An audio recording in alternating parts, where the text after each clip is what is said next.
Hello everyone, welcome back to the channel. Assessment year 25-26 की ITR आप file करने वाले हो तो कुछ इंपॉर्टेंट डिडक्शंस हैं जो कि आप एनपीएस कंट्रीब्यूशन के लिए क्लेम करते हो। उसमें एक बड़ा बदलाव दोस्तों आईटीआर फॉर्म में देखने को मिल रहा है, जो कि इस वीडियो में आज आपसे शेयर कर रहा हूं। तो नॉर्मली जो एनपीएस की कंट्रीब्यूशन होती है या फिर पेंशन फंड होता है, इसमें एक एम्प्लॉयर या एम्प्लॉई दोनों ही कंट्रीब्यूशन कर सकते हैं, या फिर कोई सेल्फ एम्प्लॉयड पर्सन है तो वो भी पेंशन फंड में अपना कंट्रीब्यूशन कर सकता है या फिर नेशनल पेंशन स्कीम में अपना कंट्रीब्यूशन कर सकता है। तो पेंशन फंड हो या फिर एनपीएस हो, इसमें जो भी कंट्रीब्यूशन आप करते हो, इनकम टैक्स के लॉ के अनुसार दोस्तों आपको 4 सेक्शन में इसका डिडक्शंस क्लेम करने को मिलता है और अलग अलग सेक्शंस की अपनी अलग अलग लिमिट है।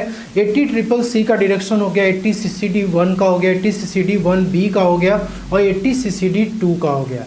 दोस्तों यहाँ पे नॉर्मली यदि 80CCC की बात करें तो एक पेंशन फंड में कोई भी पर्सन अपना कंट्रीब्यूशन कर सकता है, उसके लिए आप डिडक्शंस क्लेम करते हैं। तो यहाँ पे दोस्तों बेसिकली ये ओल्ड टैक्स रिजिम में ही आपको डिडक्शन मिलता है, न्यू टैक्स रिजिम में कोई क्लेम आप नहीं कर सकते हैं। तो जो 80C का दोस्तों लिमिट है 1.5 लाख, उस लिमिट के अंदर ही यदि आपका 80CCC का कंट्रीब्यूशन है तो आपको 1.5 लाख तक का डिडक्शन इसमें मिल जाता है। 80CCD1 में भी दोस्तों ओल्ड टैक्स रिजिम में आप क्लेम कर सकते हैं और 1,50,000 तक की ही लिमिट है, जो कि 80C में भी एप्लीकेबल होती है, साथ में दोस्तों 80CCD1 में भी एप्लीकेबल होता है। दोस्तों वैसे 80CCD1B का है जो कि नेशनल पेंशन कंट्रीब्यूशन के लिए आपको एक्स्ट्रा यहाँ पे 50,000 का डिडक्शन मिलता है। ये जो 50,000 का डिडक्शन है ये 80C की लिमिट के ऊपर आपको मिलता है। नॉर्मली 80C हो, 80CCC, 80CCD1 का जो टोटल मिलाकर के 1,50,000 तक आप मैक्सिमम क्लेम कर सकते हैं, उसके ऊपर आप 50,000 80CCD1B के लिए क्लेम कर पाते हैं।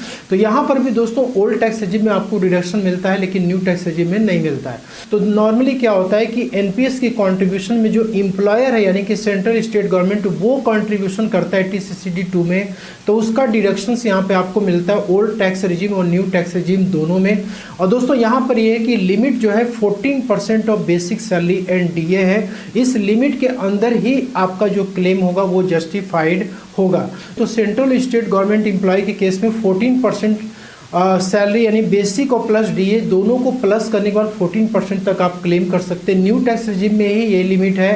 प्राइवेट सेक्टर के जो एम्प्लॉय होते हैं, यदि उनका एम्प्लॉयर नेशनल पेंशन स्कीम में कंट्रीब्यूशन दे रहा है तो उस केस में ओल्ड टैक्स रिजिम में 10% of basic salary plus DA है, लेकिन न्यू टैक्स रिजिम में ये limit 14% of basic salary and DA रखा गया है। मान लीजिए कि यहाँ पे बेसिक सैलरी 8 लाख रुपीज़ की है, डीए जो है 2 लाख है, तो टोटल बेसिक सैलरी और डीए 10 लाख रुपीज़ आ गया। और एम्प्लॉयर जो कंट्रीब्यूशन कर रहा है नेशनल पेंशन स्कीम में वो 1,30,000 रुपीज़ कर रहा है। ओल्ड टैक्स रिजिम और न्यू टैक्स रिजिम दोनों में ही यदि हम कैलकुलेशन देखें तो यदि कोई एम्प्लॉयर है प्राइवेट या फिर गवर्नमेंट एम्प्लॉय है, ओल्ड टैक्स रिजिम में अपनी आईटीआर को फाइल कर रहा है, तो यहाँ पे मैक्सिमम वो 14% अपनी बेसिक सैलरी और डीए का क्लेम कर सकता है। मतलब कि 10 लाख रुपीज़ का 14% आप मैक्सिमम क्लेम कर सकते हैं। तो यहाँ पे 1,40,000 का अमाउंट आता है डिडक्शन लेने के लिए। और यहाँ पे जो एक्चुअल एम्प्लॉयर ने कंट्रीब्यूशन किया वो 1,30,000 रुपीज़ का किया है। तो यहाँ पे दोस्तों आपका जो मैक्सिमम थ्रेशोल्ड लिमिट है 1,40,000 का है और एम्प्लॉय ने 130 का किया, तो यहाँ पे 1,30,000 का डिडक्शन आप क्लेम कर सकते हैं। वैसे same to same new tax regime में भी यही सिस्टम है कि यहाँ पे 14% ऑफ बेसिक सैलरी और डीए जो कि आप यहाँ पे क्लेम कर पाते हैं। और दोस्तों यहाँ पे जो न्यू टैक्स रिजिम में है, प्राइवेट हो या गवर्नमेंट एम्प्लॉय हो, तो इसमें 14% ऑफ बेसिक सैलरी और डीए है। यहाँ पे मैंने आपको बताया था कि यदि ओल्ड टैक्स रिजिम में कोई प्राइवेट एम्प्लॉय है और उसका एम्प्लॉयर कंट्रीब्यूशन कर रहा है तो उस केस में 10% ऑफ बेसिक सैलरी और डीए अप्लाई होगा। अदरवाइज बाकी सभी एम्प्लॉय के लिए 14% है। यहाँ पर भी आप देख सकते हैं कि सेम टू सेम डिडक्शंस आप 80CCD2 के लिए न्यू टैक्स रिजिम और ओल्ड टैक्स रिजिम में आप क्लेम कर सकते हैं। अब मान लीजिए कि एम्प्लॉयर ने 1,50,000 रुपीज़ कॉन्ट्रीब्यूशन दिया हो, तो ऐसे केस में दोस्तों आप मैक्सिमम 140 का ही डिडक्शंस ले सकते हैं।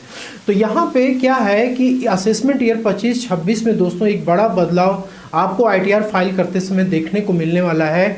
दोस्तों यहाँ पे जो ये तीनों सेक्शन आप देख रहे हैं 80CCC, 80CCD1 और 80CCD1B, इसका डिडक्शंस ओल्ड टैक्स रेजिम में आप क्लेम करते हो, लेकिन असेसमेंट ईयर 25-26 से दोस्तों आपको ये डिडक्शन तब तक नहीं मिलेगा जब तक आप प्रैन नंबर अपना इंटर नहीं करेंगे। तो Pran number that is permanent retirement account number, ये आपको इंटर करना होगा, तभी आप इसका क्लेम ले पाएंगे।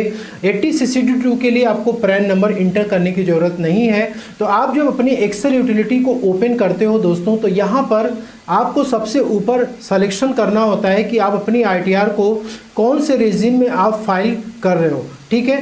तो नॉर्मली जो मैंने आपको बताया कि 80CCC, 80 CCD1 भी, 80 CCD1, ये आपको ओल्ड टैक्स रेजिम में ही क्लेम करने को मिलेगा, न्यू टैक्स रेजिम में नहीं मिलेगा। तो आप ओल्ड टैक्स रेजिम में यदि फाइल कर रहे हैं तो आपको यहाँ पे यस पे क्लिक करना होता है। यदि आप न्यू में जा रहे हो तो यहाँ पे बाय डिफॉल्ट ये नो पे ही रहता है, ठीक है। हमने यहाँ पे यस पे किया हुआ है।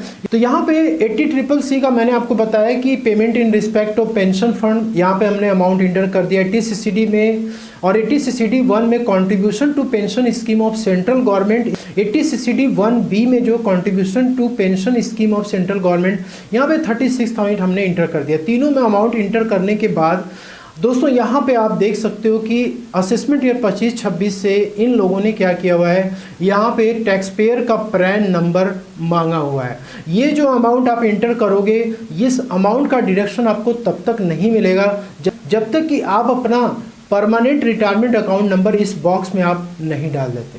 दोस्तों यदि आप इस बॉक्स को ब्लैंक छोड़ेंगे तो आपका ये अमाउंट जो है एडजस्ट नहीं होगा, आपको डिडक्शन नहीं मिलेगा। लेकिन 80 CCD2 के लिए, जो कि आपको new tax regime, old tax regime दोनों में मिलता है, यहाँ पे दोस्तों कोई भी प्रैन नंबर की रिक्वायरमेंट नहीं है, आप इजीली यहाँ पे अमाउंट डाल सकते हैं। तो दोस्तों पेंशन स्कीम में एक छोटी सी अपडेट आपको देनी थी। जब भी आप क्लेम कर रहे हैं, अपनी कैलकुलेशन कर रहे हैं, तो जरूर प्रैन नंबर अपने पास रखें। और जो लोग फेक तरीके से डिडक्शन क्लेम करते हैं वो अब यहाँ पे दोस्तों अपने सक्सेसफुल नहीं हो पाएंगे अपने इस प्लानिंग में। अब यहाँ पे जिसका आपके पास प्रूफ हो उसी का डिडक्शंस आप क्लेम करें। आशा करता हूँ कि आपको वीडियो पसंद आई हो, अच्छी लगे, लाइक शेयर जरूर करिए। मिलता है नेक्स्ट वीडियो में। Thank you so much.